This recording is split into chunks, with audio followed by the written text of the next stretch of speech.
आप शंकर भगवान को अगर 108 बेलपत्र चढ़ा रहे हैं, चावल चढ़ा रहे हैं, पुष्प चढ़ा रहे हैं, शिव को आप एक ही बेलपत्र पर चंदन की बेलपत्री की जो डंडी आप पीछे से तोड़ देते हो, उसी डूट को चंदन में भिगोकर 108 बार पंचाक्षर मंत्र नमः शिवाय या षडाक्षर मंत्र ओम नमः शिवाय या श्री शिवाय नमस्तुभ्यं बोलकर उसकी एक 108 बिंदी भी आप अगर बेलपत्री पर लगाकर अपनी कामना कर कर बाबा से दिल की बात कहकर आप अशोक सुंदरी वाली जगह पर छुआ कर कटी वाले भाग को छुआ कर शिव के शिवलिंग पर समर्पित करते हो, दुख कितना भी बड़ा हो मेरा शंकर काट ही देता है, काट ही देता है।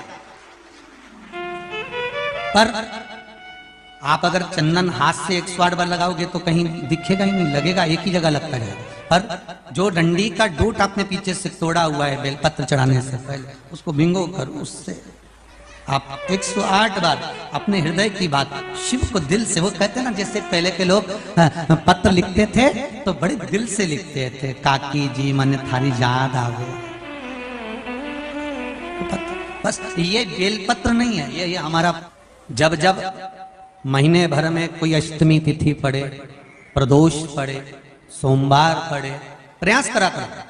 क्या सोमवार पड़ रहा है, अष्टमी पड़ रही है, आज प्रदोष पड़ रहा है, मेरे मन की बात मुझे शंकर भगवान को कहना है। शिवरात्रि पड़ रही है महीने भर में, हर महीने आती है, कभी आपके मन में आ जाए कि मैं नियम लेती हूं कि प्रत्येक शिवरात्रि पर मैं चंदन का जल शिव को समर्पित करूंगी, मैं लाल चंदन का जल, मैं पीला चंदन का जल शिव को समर्पित करूंगा। मैं प्रदोष को, मैं भले व्रत नहीं करती, मैं भले प्रदोष का व्रत नहीं करती, पर मेरा मन है 108 चावल के दाने मैं अशोक सुंदरी वाली जगह पर शिव को समर्पित करूंगी। आप नियम बनाओ, क्या होता है,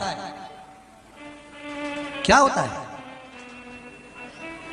जब हम जैसे 108 मनके की माला से जप करते, ठीक है, और फिर उसका आधा कर दो 54 मनके की माला,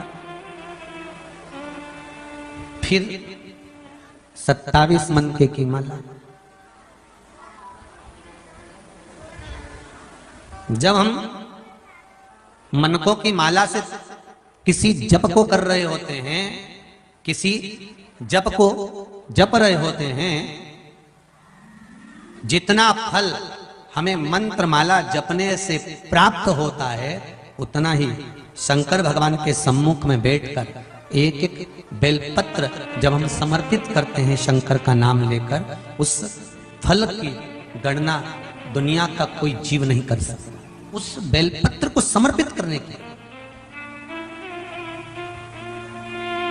कभी कोई विकट समस्या है, बहुत बड़ी समस्या है, सुलझ ही नहीं रही है, और आप बहुत परेशान हो गए कि ये समस्या तो सुलझ ही नहीं रही है, बहुत हमने कर लिया, बहुत कुछ करा। कई लोग ऐसे भी होते हैं जिन्हें 3-4 बार पशुपति व्रत भी कर लिया होगा, हो सकता है नहीं सुलझ रही। कभी कभी कोई पाप कर्म व्यक्ति के पूर्व के इतने प्रबल होते हैं कि वो कटने में भी समय ले लेते।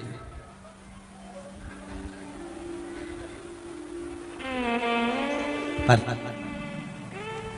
शंका मत करना कि मैंने तो भगवान शंकर की आराधना करी और मेरा ये काम नहीं हुआ था, शंका मत करना, क्या शंका करना, और करो तो करो, वैसे भी शंका उसी पर होती है जिसकी कीमत होती है।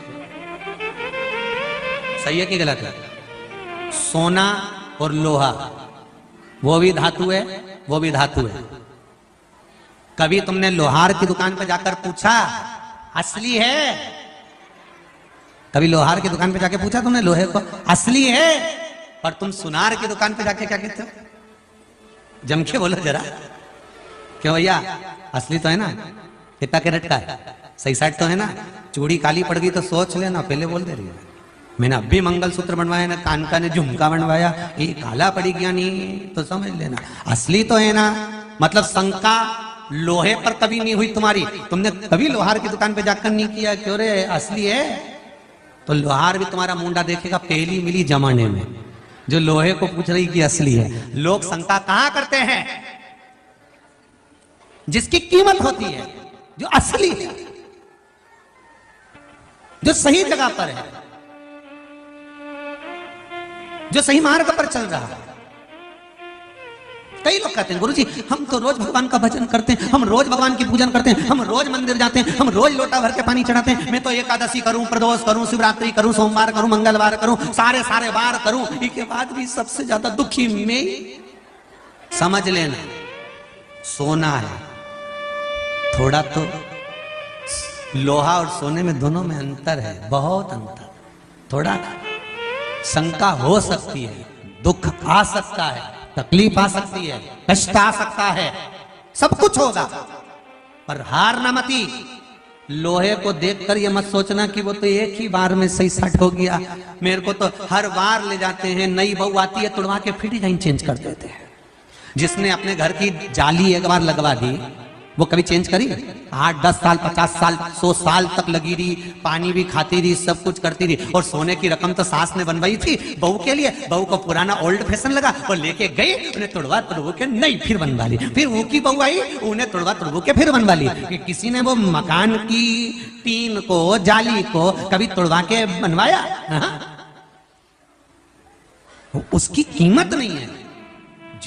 जिस पर शंका जा रही है समझ लेना, लोग अगर ताने दे रहे हैं, गालियां दे रहे हैं, अपशब्द कह रहे हैं, तुम्हारे ऊपर उंगली पर उंगली उठाई जा रही है, दुनिया के लोग तुम्हारे पीछे पड़े हैं, समझ लेना कि कीमत तो तुम्हारी ही है, बाकी के तो सब लोहे के टुकड़े हैं। कीमत तुम्हारी है, बाकी के सब लोहे का टुकड़ा, उसकी कोई कीमत नहीं। कौन पूछे लोहार की दुकान पे जाके, जब तुमने लोहे का पलंग बनवाया, लोहे की तगाड़ी बनवाई, तो तगाड़ी वाले से पूछा असली है?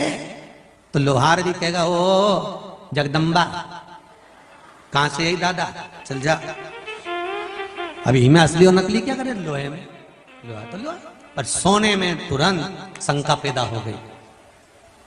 पहले बोलते रहे वो काला पड़ी गया नहीं, कितना कैरेट का, फिर वो के तो पीछे वो कौन सा हॉलमार्क, हाँ वो भी लगा हुआ है, तो के भले लगा रहे आज का जमाना में, तो परंतु असली शंका है, अभी भी शंका।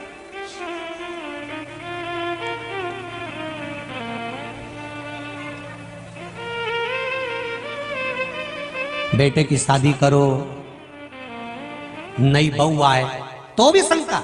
ओरिजिनल है, सोने का खान, सोने का टुकड़ा, सोने की रकम, फिर शंका। घर लेके चलेगी कि नहीं चलेगी? अभी हम बारात में गए थे तो इसकी माँ तो इतनी गड़बड़ कर रही थी, आगे आगे बढ़ के तो ऐसी तेज तर्राट निकल गई। तो आज के जमाने में लोग तुरंत कह देते हैं देखना बहुत तेज तर्राट तो नहीं है, तो मत ला तेज तर्राट, ऐसी लिया गप्पी भाई बैठी। अरे भगवान से प्रार्थना करो ऐसी तेज तर्राट मिले, क्योंकि तुम तो निपट के चली जाओगी, सारी दुनिया से निपटने के लिए इसको तैयार मिलना चाहिए। काय को गप्पी लाइन में बेचारी ऐसी लिया ही गुमशुदा तलाश के अंदर 1 घंटा तक मुंडा डाली बैठी। घर में से घर का सदस्य जब घर से बाहर निकलता है तो झाड़ू पोछा नहीं लगाया है। कोई घर का व्यक्ति घर के बाहर जा रहा है, कोई काम से जा रहा है, कोई जरूरी काम से जा रहा है, कोई विशेष काम से निकल कर जा रहा है, और घर की बहुएं उसके जाने के बाद झाड़ू पोछा लगाएं तो वो सिद्धता नहीं है, वो श्रेष्ठता नहीं है। किसी के जाने के बाद झाड़ू पोछा कब लगता है तुमको अच्छे से मालूम है।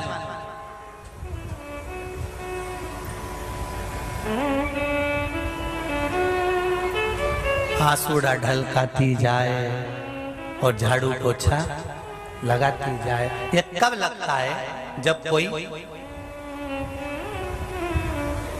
अच्छे से ही चला जाता है, तब झाड़ू पोछा।